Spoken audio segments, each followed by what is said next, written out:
We've all wondered if an email or message we've received is a fake, just the start of a plot to attack our device.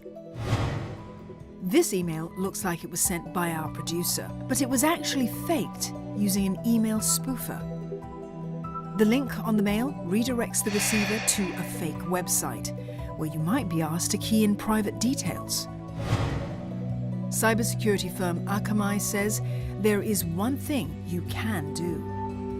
Wait until you get to your computer to have a look at that email. Because this is what happens when you have an email on a mobile phone. Because of the size, you don't get to see the email address of the sender. You have to take the effort to go and really click and have a look more carefully. And sometimes people can impersonate the website or the email address on that perspective, and you'll just click thinking this is a valid request. Also fake. These messages that look like they've been sent from banks or credit card companies, or even government organizations. They even arrive in the same thread as previous messages. Cybersecurity company Privacy Ninja deliberately sent these messages to show how easy it can be for hackers to trick mobile users by spoofing SMSs. How does SMS spoofing works? So it's basically even systems and services online that malicious actors or hackers can change or tweak the sender ID. So instead of showing a country code and 8 or 9-digit mobile number, they can change it to anything they want. Example, the bank's name. So when the mobile device receives such messages, right, and they check the sender ID, oh, there's already an existing SMS thread in the phone, that message automatically goes into the same thread. And that's why people are tricked, because they believe, right, that message comes from the originating sender, the real sender. These are not isolated incidents. It's estimated that more than 30% of global mobile users were exposed to such mobile phishing attacks last year, the highest rate ever. Besides SMSs and emails, phishing attacks also took place on messaging platforms, social media, and voice calls. I have to say that the mobile has been and still is the frontier of the cybersecurity, not only because it's following a specific individual for the longest time of the day, but also it start to gather more and more aspects of a specific individual, where you work, what kind of financial assets do you have, where do you work, and increasingly as the online working environment gets become popular, there are a lot of corporate assets or remote access also available on the mobile side. Here's the dilemma many of us face.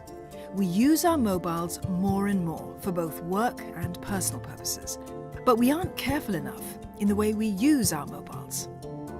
And the attackers are aware of this. So it starts with the lack of taking security seriously when it comes to mobile phone.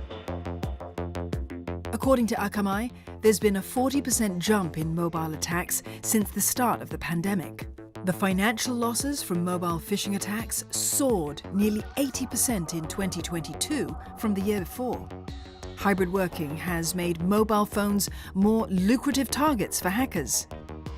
It's really worth the effort to attack somebody just to attack a low-value target, meaning is your data or personal information has little value to exploit.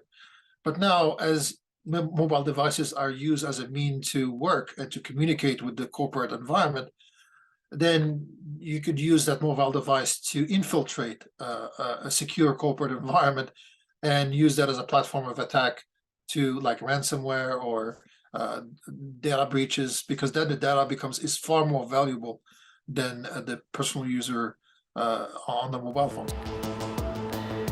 The most common way hackers infiltrate mobile phones is through third-party apps, which might masquerade as popular games or utilities. Some could be bundled with malware. So what's trending right now is also, example, a topic called ChatGPT, which is an AI-based generated content, right, application. And with that, when people search for it on the app stores, be it Apple Store or Google Play, you'll be more inclined to click the top few, right? Ease of access, you don't want to scroll through too many screens. Having said that, if you download an app that's masking as a ChatGPT app, but it's not, right, it may have access to other parts of your phone, right, be communicating with other applications, or even accessing your images and messages folder.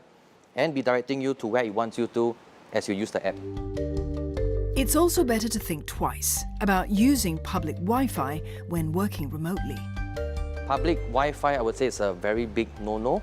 Okay, if you are even at Starbucks or any cafe and get free Wi-Fi, if you trust the SSID or the network itself, you may want to connect, but please make sure you're still using a VPN on your device. And I will always say, don't do banking transactions and don't log into sensitive apps on be it your laptop or your mobile device. Okay, otherwise, nowadays, it's so affordable to have data mobile plans. So everyone should be using their hotspot plus VPN as best practices. Besides using a virtual private network or VPN if you need to use public Wi-Fi, you can install security tools or apps on your phone to periodically scan for hacks and update your operating system whenever there is a security patch. You can also password protect your SIM card in the event you lose your phone. The SIM card is the Achilles heel of the entire mobile phone defense. Most of the people, they don't even know that SIM card can be protected by a PIN code. Imagine your phone is lost and whoever pick up your phone, they can just take out your SIM card. There's no lock there, right? And they can just insert the SIM card and try to understand what is the phone number and try a lot of, for example, password recovery by SMS. That will generate a lot of hostile account takeovers. So yeah, that is the final piece of the puzzle. Hybrid work is here to stay, and with that, increasingly blurred lines between the usage of smartphones for work and pleasure. While users have a responsibility, experts say companies and app developers have to play a bigger role in ensuring our smartphones stay secure. Perhaps if you have to come that you really have to distrust your phone and change the way you actually use your mobile communication. But I think there's no changing, the genie is out of the bottle now. As a lot of the corporations today are still kind of catching up in securing the communication between the mobile devices and the corporate network environment and the type of application that are being used. And I think for the next 2023 and beyond, I think unless those investments are being done, we will see an increase both in the numbers, but also in the impact of attacks being done using mobile platforms.